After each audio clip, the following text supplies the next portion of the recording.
차기 대통령 후보 호감도 한동훈 대표 얘기 나오면서 의정 얘기를 또 하게 될 것 같습니다. 차기 대권 지지율 이것도 살펴보시죠. 예. 요즘에 시국에 민심의 분위기를 확실히 보여주는 것 같습니다. 여론조사 공정에서 조사했고요. 9월 10일에 조사했고 플러스 마이너스 3.1% 표본 오차. 민주당 이재명 대표가 1.7%포인트 올라서 42.4%. 한동훈 대표가 3.5%포인트 빠져서 20.7%. 나머지 오세훈 7.1, 조국 6.6, 홍준표 5, 김동연 2.8, 안철수 2.3입니다. 이재명 대표가 확실히 더 올라갔고 한동훈 대표는 더 내려갔습니다. 저 조사 저는 전혀 믿지 않습니다. 여론조사 공정이라고 예. 보수적 시각이 좀 있다는. 아니 근데 전혀 믿지 않는 게 저는 ARS 조사에서 가령 차기 지도자 하는 것은 인기 투표에 지나지 않는 거예요. 그리고 갤럽 조사도 전 변호사님 이번 주에는 안 나왔지만 지난주까지 보면 한동훈 대표의 지지율 물론 계속 내려가고 있습니다. 예, 한동훈 지지도가 내려가고 이재명 지지도는 조금씩 올라가고 그런데 이재명의 지금 지지도는 가령 사법 리스크를 감안을 한 지지도냐 하는 것을 우리가 다시 염두에 둬야 돼요. 지금 우리 언론들요. 최근에 우리 언론들 한번 보세요. 전부 다 이재명에게는 사법 리스크가 전혀 없는 듯이 심지어 조중동 언론까지도 사설 칼럼 기사에 보면 뭐 사법 리스크가 전혀 없는 것처럼 그런 식의 기사가 막 쏟아지고 있단 말이에요. 왜 그런가 하면 이재명이 지난 8.18 전당대회죠. 다시 뛰는 대한민국을 보고 싶다. 이러면서 자기야말로 경제를 살 수 있다. 이래서 우클릭을 합니다. 그리고 심지어 섀도우 캐비넷 만들어라. 이 섀도우 캐비넷이라는 게 내각제에서 야당이 언제 이제 총선이 다시 벌어지면 언제든지 우리가 집권해서 가령 영국 같으면 외무장관 그리고 이게 이제 경제장관. 재무장관, 차기 내각. 외무장관, 이제 재무장관을 딱 둘이를 좌우에 놓고 그리고 그 다음에 제일 끝에 교육과 복지장관까지 이 캐비닛을 쫙 만든단 말이에요. 만들어서 그걸 늘 공표를 해둡니다. 그래서 언제든지 이 총리가 되고 장관이 이렇게 들어가는구나. 그게 섀도우 캐비닛인데 대통령제에서 섀도우 캐비닛을 만든다는 얘기를 저는 듣도 보도 못했어요. 흔치 않는 게 없어요. 알겠습니다. 그게 있어서는 안 되는 겁니다. 사실은 여러 논리가 있는데 이재명 대표에 대한 얘기는 뒤에 부분에 저희가 계속 할 수밖에 없을 것 같긴 한데 지금 어쨌든 한동훈 대표 입장에서 본인 지지율이 떨어지고 있는 건 왜 걱정되는 이재명이 부분이에요. 오르고 한동훈이 내려오는가 지금 그 얘기를 짧게만 말씀드릴게요. 이재명이 올라가는 것은 그런 식으로 계속 외인을 확장하기 위해서 애를 쓰는 겁니다. 지금 인재영입 위원장 있잖아요. 정성호, 바로 친명계 좌장입니다. 그 정성호 의원이 노골적으로 우리는 인재를 영입을 해야 된다. 그래서 외인을 확장을 하겠다는 거예요. 외인을 확장하지 않은 말이 뭡니까? 지금 이재명에게 다가오는 사법 리스크가 엄청나게 두려운 거예요. 이 공직선거법 위반이나 위증교사는 징역형의 집행유예가 내릴 가능성이 높다는 게 법조계의 대체적인 시각입니다.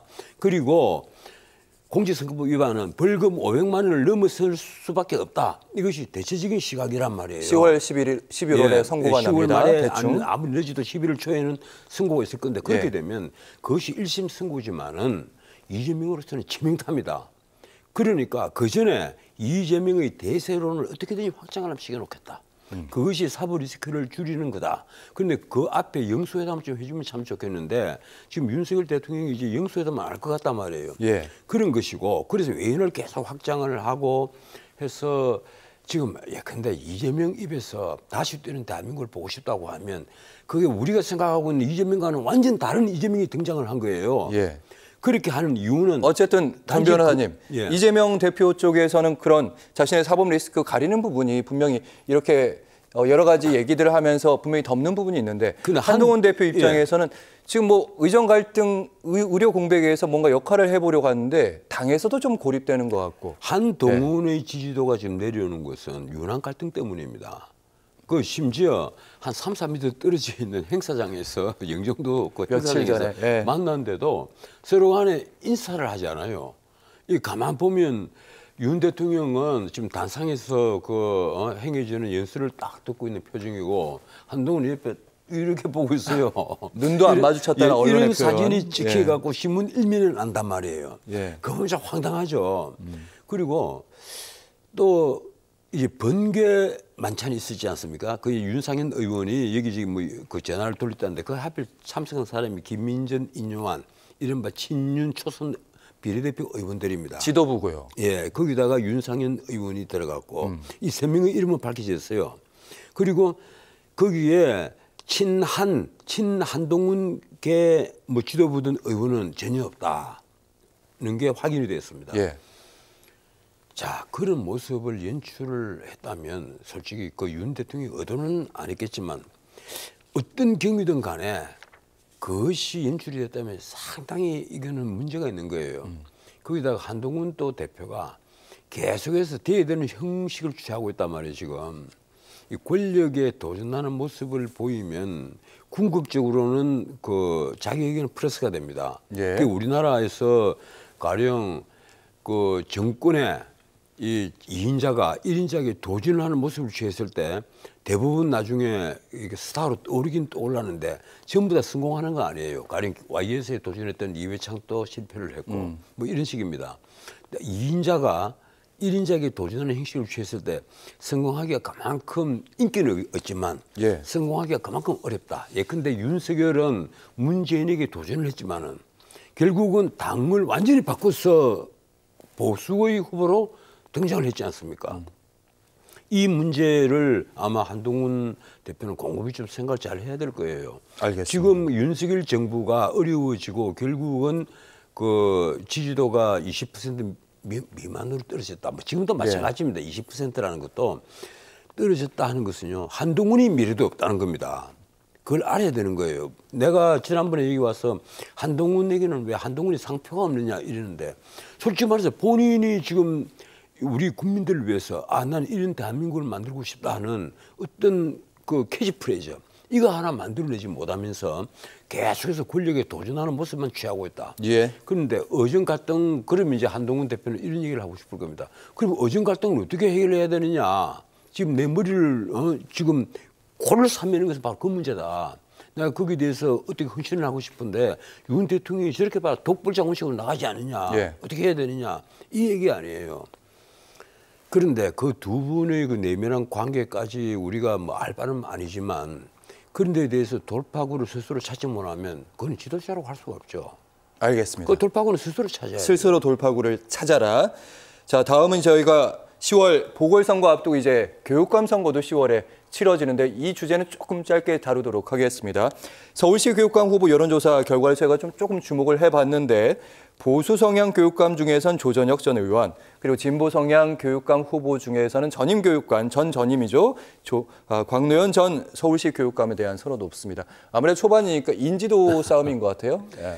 인지도 싸움에 내가 참 보면 이해가 안 돼요. 교육감 그 후보로 나오겠다는 사람 중에 내가 이 진보 보수를 다 떠나서 드리는 얘기인데 가령 광노현 같으면요. 지난번에 그 후보를 매수를 하려다가 이 징역 1년 선고를 받고 그리고 그 선거 비용 전부 다 보전해라 이 명령을 받고도 대부분의 비용을 보전하지 않고 지금 버티고 있는 사람이에요.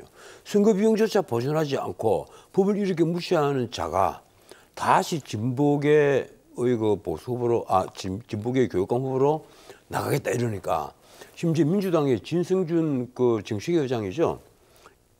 이 진의원조차도 이건 안 된다, 부식자다.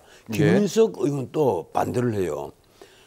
그런데 이 보수에는 또 그렇습니다. 이 박선영 의원은 불출마를 선언을 했습니다. 내가 출마하지 않겠다 이런데 벌써 조전혁 의원 이름이 나온 지가 얼마나 오래됐어요. 이게 벌써 10년이 넘었습니다. 이 세물이 그렇게 없다는 얘기입니까? 아니면 그래서 이미 그 국민들에게 단지 나는 정말 이 교육감은 내 말고는 없다. 뭐 이런 어떤 뜻한 이게 뭐라고 할까 정책 같은 게 있으면 또 모르겠어요. 내가. 근데 내가 듣기로는 그렇게 뭐 대단한 어떤 새로운 정책도 없어요. 그리고 우리 지금 교육감이 교육감 선거에 대해서 약간 회의적이신 거죠? 예, 독자적인 어떤 정책을 내놓은 분들 뭘 하겠어요. 정부의 교육부가 딱 있는데 이 교육부를 없애든지 교육감 제도 이 직선제를 바꾸든지 뭐 둘 중에 하나를 해야죠. 이 제도는 분명히 모순이 돼가 있는 거예요. 내가 알겠습니다. 보기로는 예. 이 교육감 제도가 등장을 하고 나서 뭐 나아진 게 전혀 없다 싶어요. 알겠습니다. 예, 교육감 선거 정치화되고 하기는 있고. 그 예. 무상급식 제도가 예. 이 경기도에서부터 시작을 해서 지금 우리나라에 뭐 무상급식이 고등학교까지 거의 100%다 보편화되어 있습니다. 예. 그런데 영국도 그 무상급식 제도는 확 줄였습니다. 그 11% 줄였죠. 독일 같은 경우는 10% 미만으로 줄였어요. 알겠습니다. 그런데 이런 보편적 무상복지를 우리가 당연히 받아들이는 풍토가 되어 있단 말이에요. 그런데 여기에 교육감 그 선거가 하나의 효격한 공로가 있다고 해야 됩니다.